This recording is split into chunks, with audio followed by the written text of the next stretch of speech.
Hello, welcome to Inside City Council.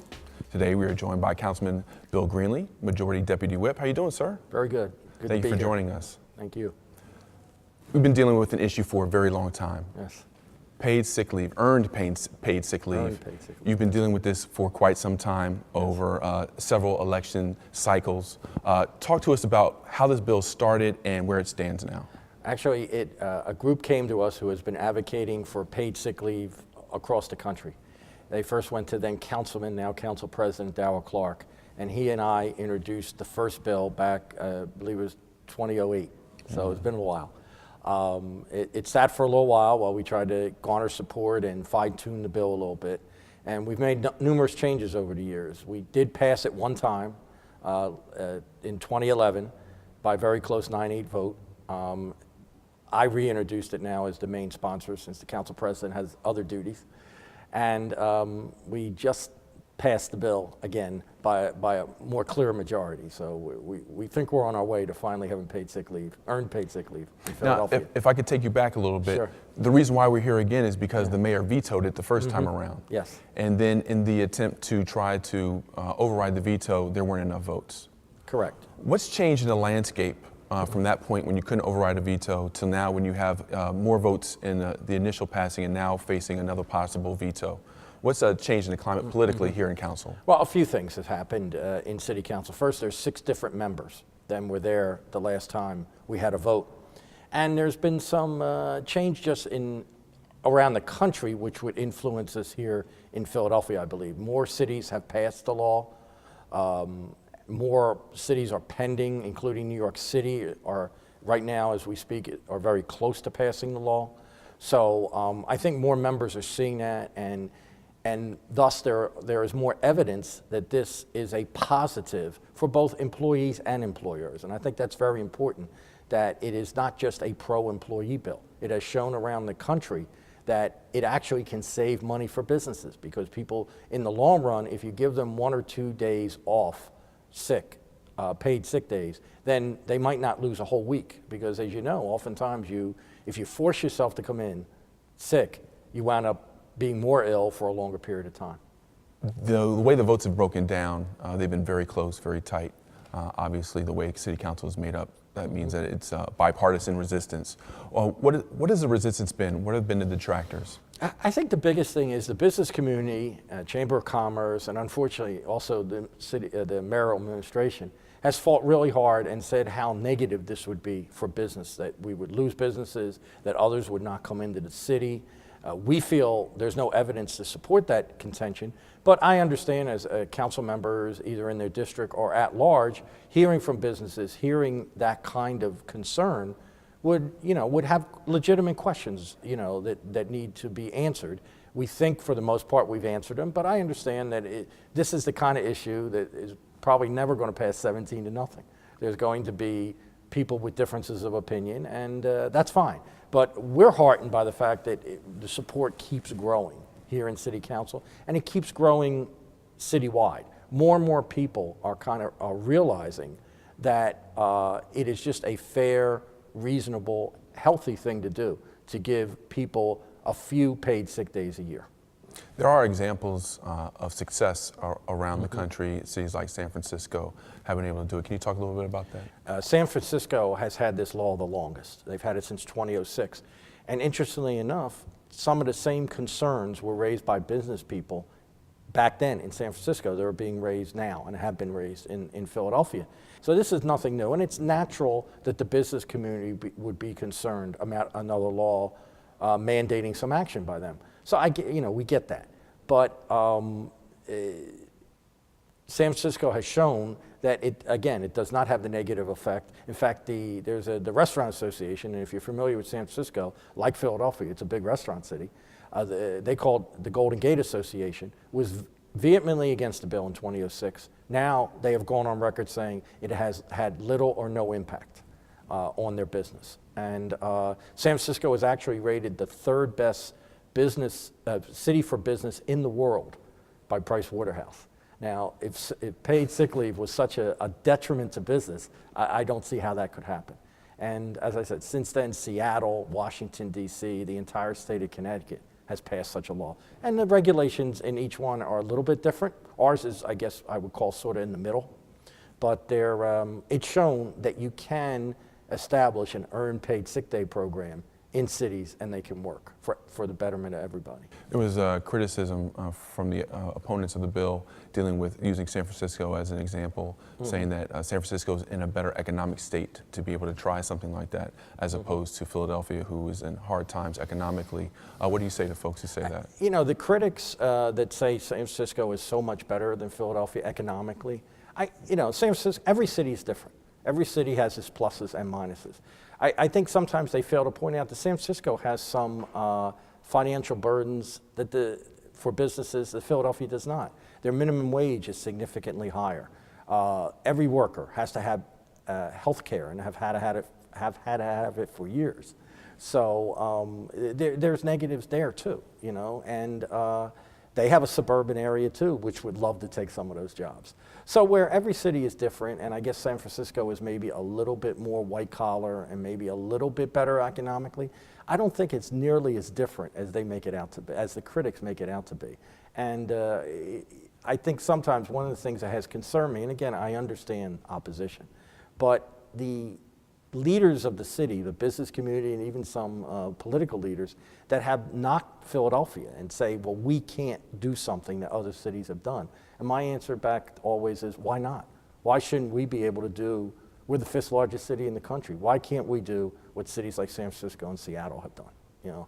And just as we're speaking, Portland just passed their law. So, I mean, I don't see why we can't do it. I think sometimes Philly has a negative attitude about themselves, and that's a shame. It's a shame. And I think I have stated many times that I think one of the things that hurts businesses in the city is not some of these regulations that they complain about, but the business leaders themselves talk down about the city so much, and that's a shame. And I think we need to take a positive attitude. And I looked at how San Francisco did it, and they put it in a much more positive light. And I think that's why it's working, and that's why I think it can work here. One of the issues with this bill seems to be similar to some of the other pro-worker legislation that's been passed prior, things like raising the minimum wage, that kind of thing. Do you notice a similarity in some of the resistance to this bill? Absolutely. I think a lot of the resistance is when you look at a little history, some of the words that are used are almost incredibly similar to some of the criticisms of laws that right now everybody takes for granted. Minimum wage, child labor laws, Social Security, weekends, workplace safety laws, all that. Yeah, they were all at that point dismissed as unfunded mandates, interfering with businesses, hurting the free enterprise system, all those kind of phrases. And as I said, right now, I think those things I just mentioned are taken as just a matter of fact. I believe in 5-10 years, earned paid sick leave will be taken as a matter of fact in a lot of this country. When you look at the guts of the bill, a lot of times people hear about a bill, they don't necessarily know all the details, everything that's in it. For folks that are unfamiliar with the details of the bill, what are some of the things that you're most proud of that are in there? Well, let me just say, one of the things I'm most proud of about this bill is that we sat down with the business community, many meetings, took a lot of grief, but worked a bill out that we think is fair to everybody. We didn't come in and basically say, this is our bill and we're not going to touch it and it's my way or the highway kind of argument. We have really worked with businesses, and I think that's the way you get things done. I think that's how you get constructive legislation done, by hearing all sides. We think we have found a fair balance to protect employees, for larger businesses, 20 employees or over, a maximum of 7 paid sick days a year. For businesses 6 to 19 employees, a maximum of 4 a year. And we understand that really small businesses, which we call mom and pop businesses, maybe can't handle this law, so we have exempted them because most of those oftentimes are employed by family members, that kind of thing. So they work out their own situation. So, and there's lots of other things that we listen to over time with the business community. And again, we have tried to accommodate the best we can, but still have a law that actually has some teeth to it. Now, in some of the testimony that's been given while you've been working on passing this bill, there have been comments made by folks who talk about being fearful of employers terminating them if they don't show up, or trying to take that day, and an employer saying, well, if you take this day, you'll have to stay home. Is there protection for employees? There's a particular phrase or clause in the bill that protects employees from any kind of retaliatory action by their employer. So we hope that wouldn't happen, but we know we live in the real world and it could.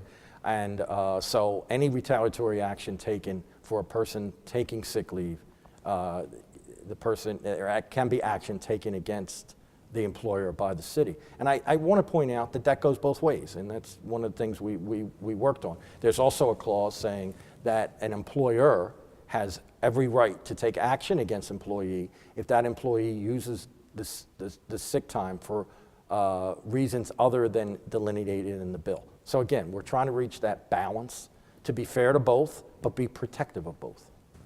Councilman, when you look at how the bill is structured, you've passed it now.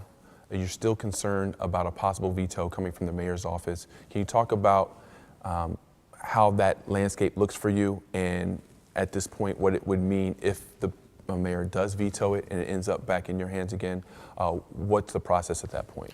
Well, I am concerned about what action the mayor might take on this bill. I feel better because we had a much clearer majority than we had last time, but the administration has been adamantly opposed to this bill. I'm disappointed that, and like as I've said previously, that we have tried to sit down and have dialogue with everyone.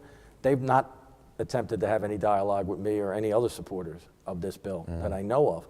So, I mean, we have to be prepared that it could be another veto. I'm going to try to meet with the mayor. I'm going to talk to him, hope that we can reach a meeting of the minds on this. Because it's clear that not only the majority of council, but the majority of citizens of Philadelphia think earned paid sick leave is the right way to go.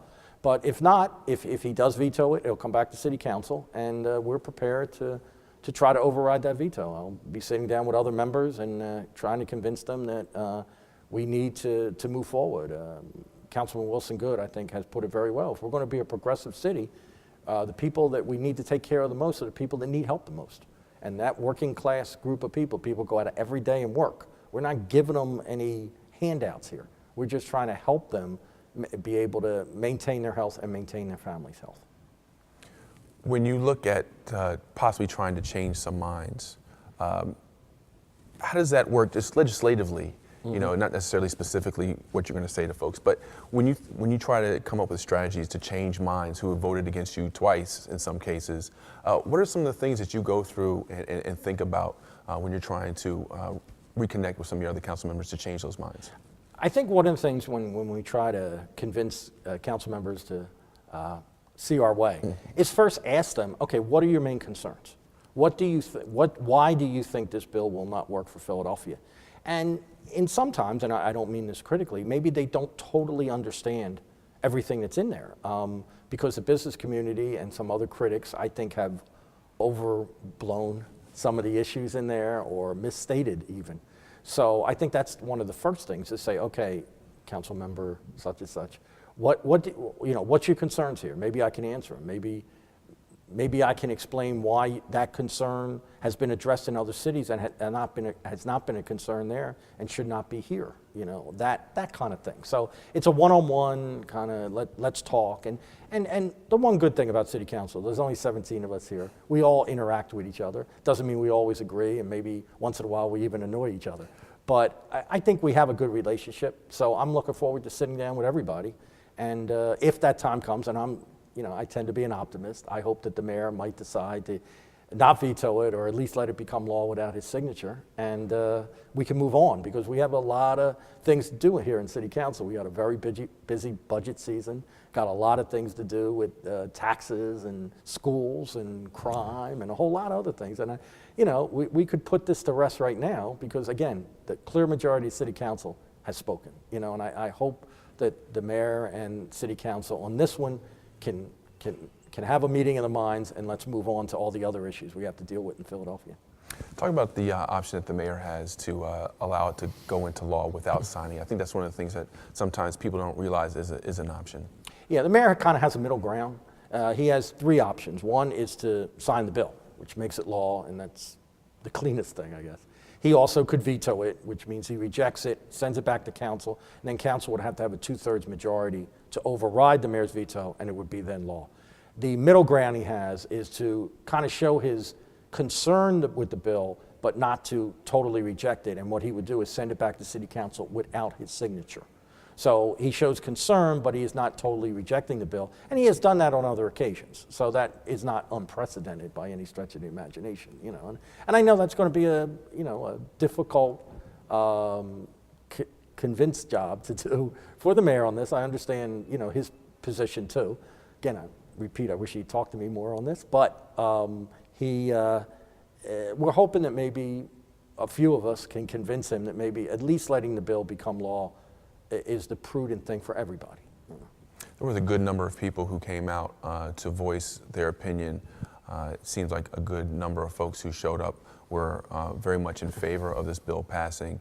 For those folks who came and those folks who we see in polls who seem to favor it, is there a place for them to have their voice heard during this process while the mayor waits to either veto it or send it back without his signature in that, or even in the process if he does veto it for city council to reconsider it? Is there space for the public to let the politicians know how they feel and even maybe themselves move how it goes? The feeling of the public, I think, is always important because, look, we're answerable to the public all the time, but certainly when we run for election. And the public now, in this new media days, have many ways of getting in touch with the mayor and us, between the old-fashioned way of writing or phoning, or they can text, they can fax, they can tweet, they can do a whole lot of other things to communicate. And trust me, I know this group of people. They're very passionate about it, and they're not getting paid very much. Most of them aren't getting paid at all, so they're doing it because they feel it's the right thing to do. A lot of them, it might benefit them personally because they could get some paid sick days, but a lot are doing it because they believe it's the right thing to do. They're not high-paid lobbyists, but they care, and they are trying to mobilize as many people around the city to care because, as you stated, every poll shows the vast majority of people support earned paid sick leave. The problem is, and we understand this, people have their own lives to live. So as much as it might hurt our ego sometimes, we know a lot of people in the city of Philadelphia are not watching what we do every day and maybe not aware of what we do every day. And between ourselves, the council members that support this bill, and the activists who have been working so hard on this bill for years, we're going to try to communicate that and hope that they communicate their feelings to the mayor and then, need be, back again to city council.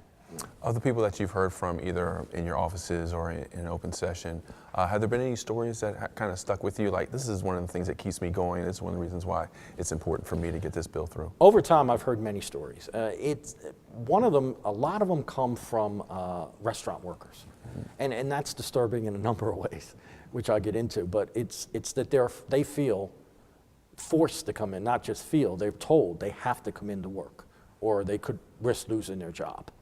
And when a restaurant worker comes in sick, it's more than just how it affects him or her. It's obviously their coworkers that they interact with, and then obviously the general public. If somebody is ill and handling food, that could be the sandwich that you or I eat, and we could spread that to somebody. So, and I don't think we're being overly dramatic there. I think if you remember over the last couple flu epidemics that we had, one of the big things that was put on TV, on posters, on the radio, was if you are sick with the flu, stay home. And unfortunately for 180,000 workers in Philadelphia, 180,000, they have the option of staying home, but then they don't get paid. And a lot of particularly restaurant workers and other people in healthcare, the healthcare industry, the hospitality industry, are the ones that interact with the public sometimes the most. We got a kind of a disturbing letter from a nurses association that were railing against the bill, that they need their people to go out there and take care of their patients. Well, think about that. If their workers are sick, they're taking care of patients that probably already have a health issue of some sort. It just doesn't make sense to me. But what is heart-wrenching sometimes to think that people feel that they have to force themselves into work. And again, we've heard it many times. It's the Restaurant Association, the people who oversee restaurants around the city, actually around the country, kind of poo-poo that, and that's disturbing because they're basically saying dozens of people are not telling the truth, and I don't believe that. I believe there are restaurants, and not all certainly, but there are restaurants and other businesses that force their workers in, and workers feel that they could very well lose their job if they don't come in, and that's. And actually, I've heard people that have lost their jobs because of that. Now, there could be legal angles for that, but again, these people are working class, oftentimes low income people. They don't have a lot of resources to fight. They just need to oftentimes just go out and get another job because that's their only option. So it would seem that this is kind of like a three-tiered problem that it addresses as far as economics, public health, and child welfare. Do you see that way? Absolutely. Unfortunately, it seems like I'm criticizing the administration a lot, but the administration just chose at the public hearing that we had before the health committee, I may add, to just send the commerce director and just talk about economics. And I'm the first one to say economics are a key issue of this bill. I would add economics for both the employer and the employee, but certainly economics are an issue. But health is absolutely an issue. The bill is actually titled the Healthy Families and Workplace Initiative. It's about health. And health is an issue the administration talks a lot about in other venues. So we feel that, that we really have to emphasize and you mentioned child care issues, because one of the things the bill does is allow you to take a paid sick day if your child is ill. And that's a key thing, especially if you think about for low-income people, working-class people. They oftentimes don't have the child care facilities that some other people do. So if their child has to stay home from school, they have no option but to stay home with the child. And again, who is helped in that kind of situation? Nobody, in my opinion. So but I think people have to look. I think you bring a good point at the broad picture. Certainly the economics, but the health care and the family care that this bill would help alleviate a lot of problems. One of the other criticisms of the bill comes from folks who are afraid that in this particular economic climate, not that the bill itself is wrong, but that at this particular time, it's not a good time because the economic health of the city is so poor, and there's people who need jobs, and they're afraid that if this bill passes, then businesses will have to cut back at jobs at a time when folks can't afford those kind of job losses. What do you say to that? Yeah, what we hear a lot is it's the right thing but the wrong time. And I kind of spin around to an old line from Dr. Martin Luther King, it's always the right time to do the right thing. But to get more specific, I think the economic hard times that are referred to, they're economically hard times for workers too. I think you always have to remember that, And again, we have tried to reach that balance in this bill to look out for both employers and employees.